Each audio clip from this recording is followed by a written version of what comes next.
희망의 소리 애청자 여러분, 평안하셨습니까? 오늘도 하나님의 자비와 긍휼의 손길이 여러분들의 생애를 인도해 주시기를 기도드립니다. 저는 김윤환 목사입니다. 오늘 여러분들과 함께 나눌 은혜의 말씀은 다니엘 6장 10절에서 15절입니다. 다니엘이 이 조소에 어인이 찍힌 것을 알고도 자기 집에 돌아가서는 그 방에 예루살렘으로 향하여 열린 창에서 전에 행하던 대로 하루 3번씩 무릎을 꿇고 기도하며 그 하나님께 감사하였더라. 그 무리들이 모여서 다니엘이 자기 하나님 앞에 기도하며 간구하는 것을 발견하고 이에 그들이 나아가서 왕의 금령에 대하여 왕께 아뢰되, 왕이여, 왕이 이미 금령에 어인을 찍어서 이제부터 30일 동안에 누구든지 왕 외에 어느 신에게나 사람에게 구하면 사자굴에 던져놓기로 하지 아니하였나이까? 왕이 대답하여 가로되, 이 일이 적시라니 메대와 바사에 변개치 아니하는 규례대로 된 것이니라. 그들이 왕 앞에서 대답하여 가로되, 왕이여, 사로잡혀 온 유다 자손 중에 그 다니엘이 왕과 왕의 어인이 찍힌 금령을 돌아보지 아니하고 하루 3번씩 기도하나이다. 왕이 이 말을 듣고 그로 인하여 심히 근심하여 다니엘을 구원하려고 마음을 쓰며 그를 건져내려고 힘을 다하여 해가 질 때까지 이르매 그 무리들이 또 모여 왕에게로 나와서 왕께 말씀하되, 왕이여, 메대와 바사의 규례를 아시거니와 왕이 세우신 금령과 법도는 변개하지 못할 것이니이다. 변하는 세상, 변함없는 신앙이라는 제목으로 말씀을 드리고자 합니다. 휴대폰은 이제 세상에서 빼놓을 수 없는 필수품이 되어버렸습니다. 어른들이 생각하는 휴대폰의 용도는 전화 걸고 받기 정도입니다. 그러나 젊은이들에게 휴대폰은 단순한 전화기에 머물지 않습니다. 문자 보내기는 기본, 친구 사귀기, 자신의 개성을 표현하는 도구, 그야말로 하나의 문화로 자리 잡은 지가 오래되었습니다. 요즘 젊은이들은 휴대폰을 사용할 때 최신형의 매력을 가집니다. 휴대폰을 사용한 시절이 언제부터입니까? 그런데 제가 사용하는 휴대폰도 1년 전만 해도 최신형이었는데 지금은 구닥다리가 되었습니다. 제가 사용하는 노트북도 1년 전에 살 때 최신형이었고 성능도 최고였습니다. 그러나 지금은 그런 것은 쳐다보지도 않고 아이패드 소형 컴퓨터 성능도 훨씬 좋아진 것들을 사용합니다. 얼마나 빠르게 변하는지 나 같은 사람은 따라갈 수가 없을 정도입니다. 그래서 결심한 것이 있습니다. 휴대폰도 컴퓨터도 이제는 가장 최신형이 나올 때까지 기다렸다 살 것이다. 그렇게요.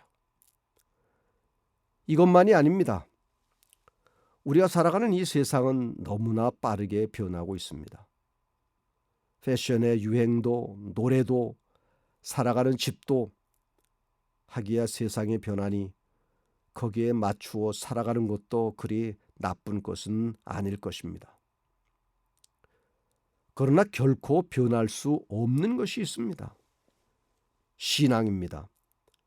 하나님께로 향하는 믿음, 성경 말씀이 가르치는 대로 순종하며 살아가는 우리의 신앙생활, 천지는 없어진다 해도 결코 변하지 않는 하나님의 계명을 지키는 일, 이런 것들은 세상이 어떻게 되든지 상관없이 변하지 않는 것들입니다.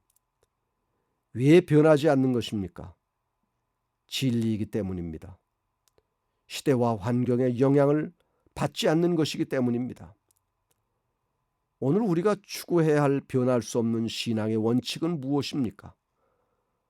본문의 다니엘의 생애를 통하여 교훈을 얻고자 합니다. 첫째, 기도하는 것입니다.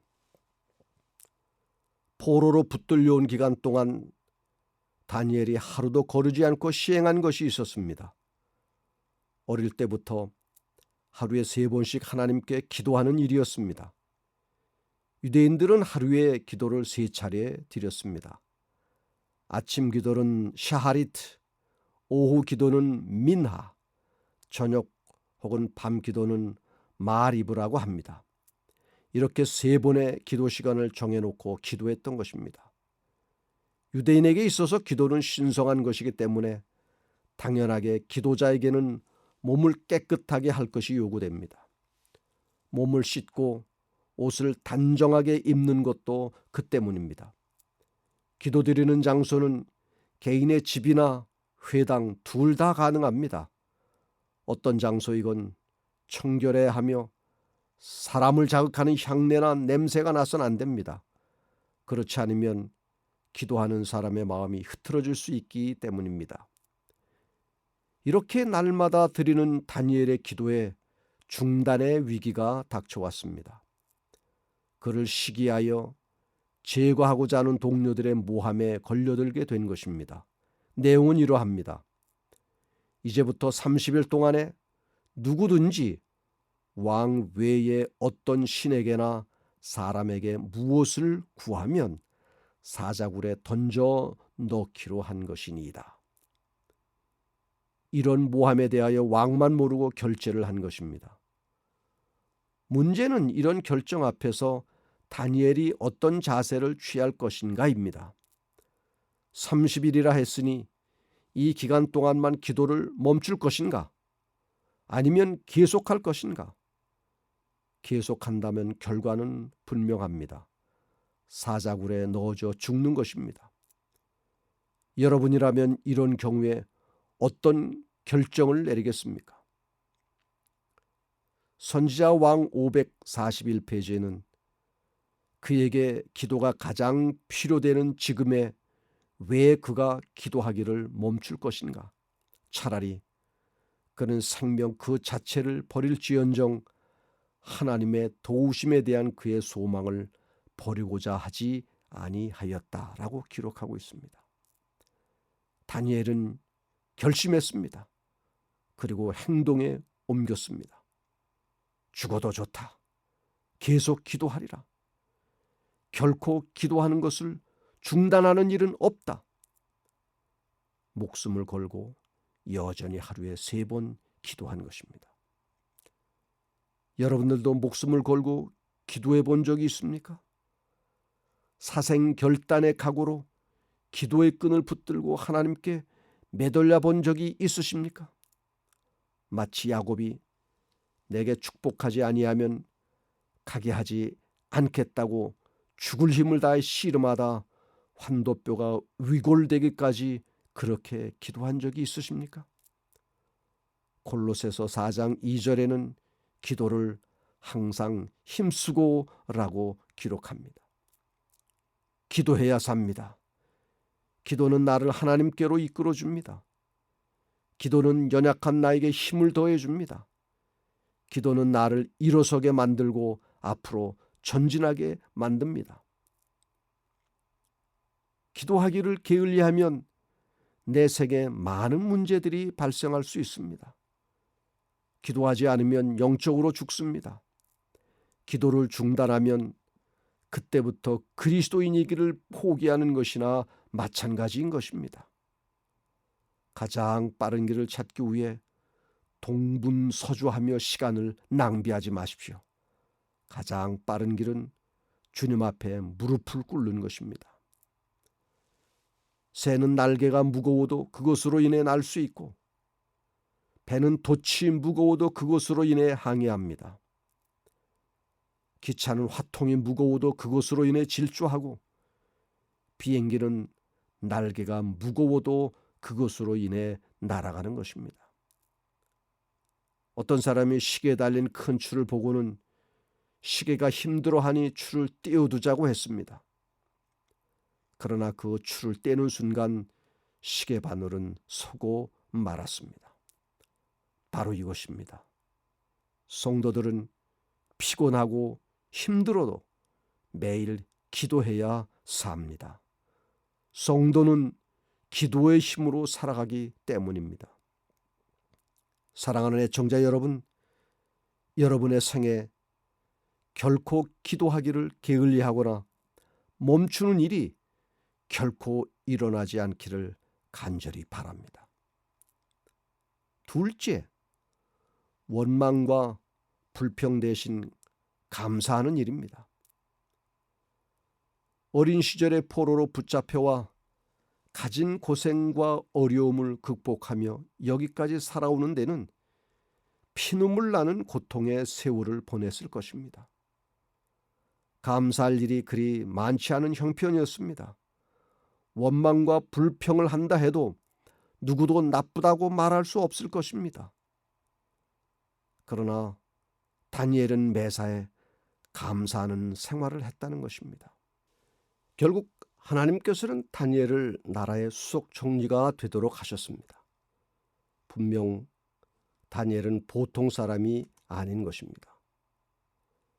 사람은 타의에 의하여 자신이 불행해졌다고 느끼는 순간 말할 수 없는 원망이 생깁니다.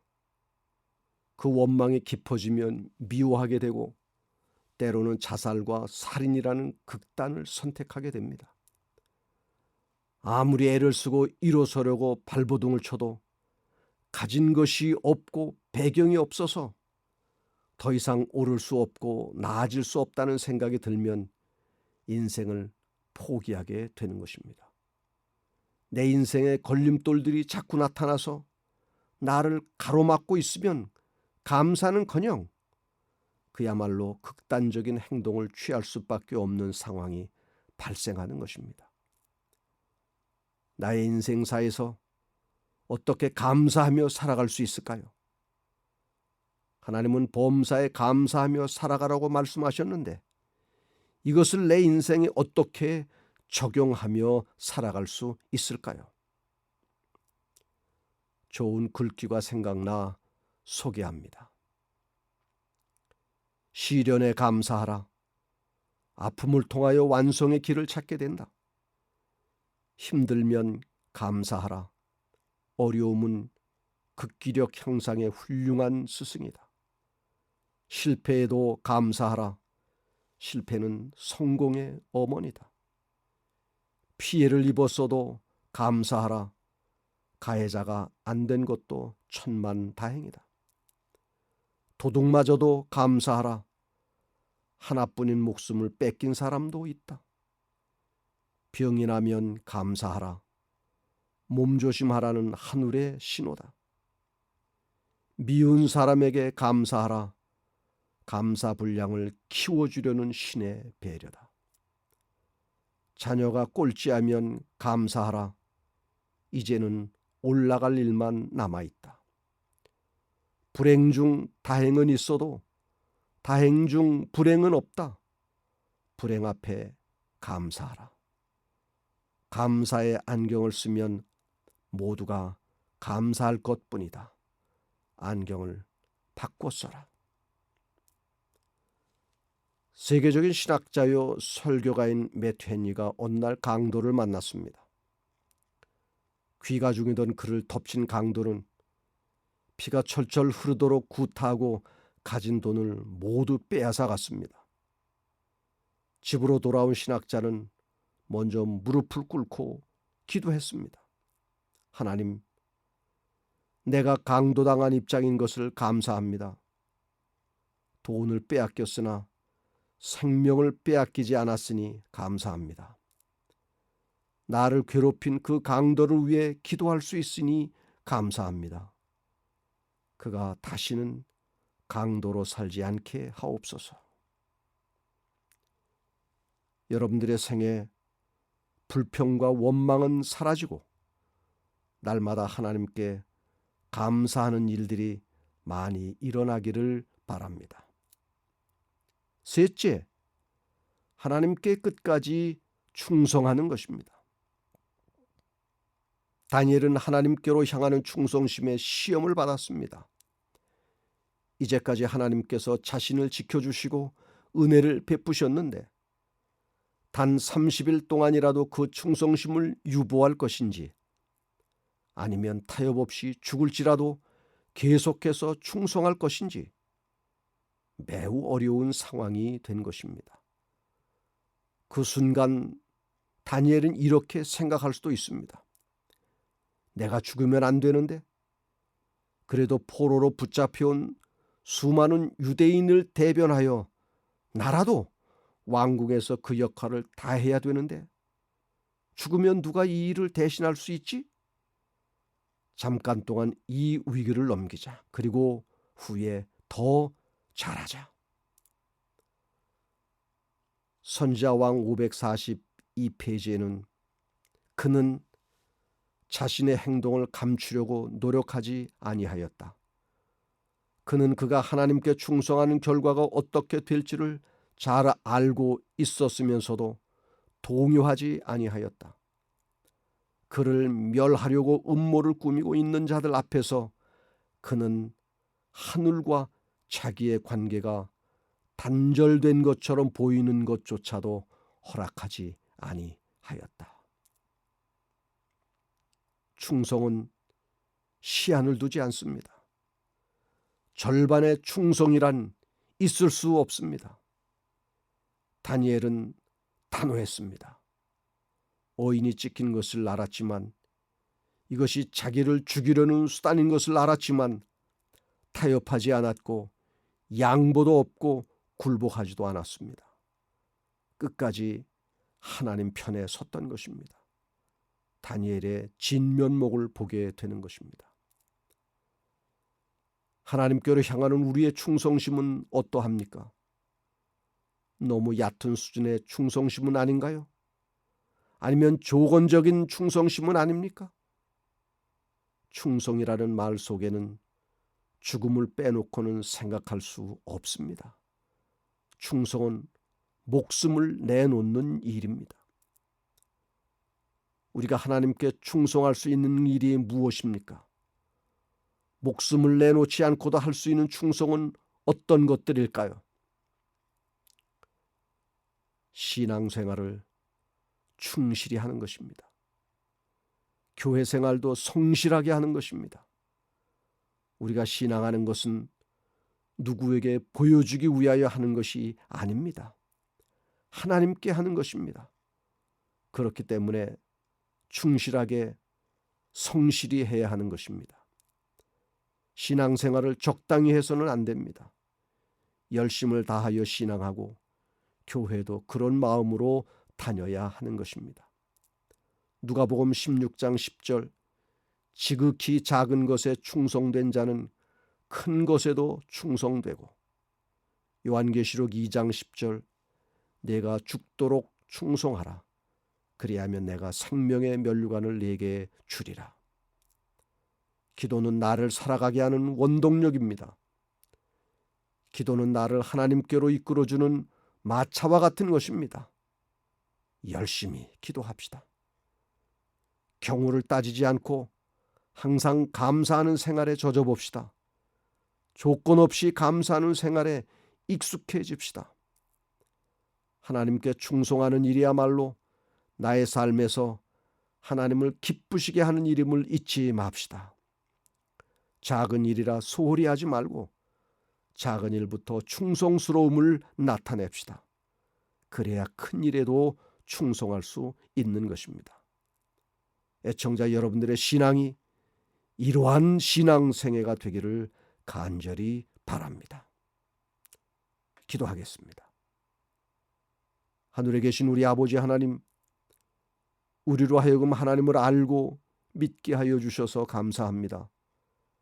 비록 연약한 믿음이지만 하나님을 전적으로 의지하며 기도하며 감사하고 충성하도록 이끌어 주시니 감사합니다.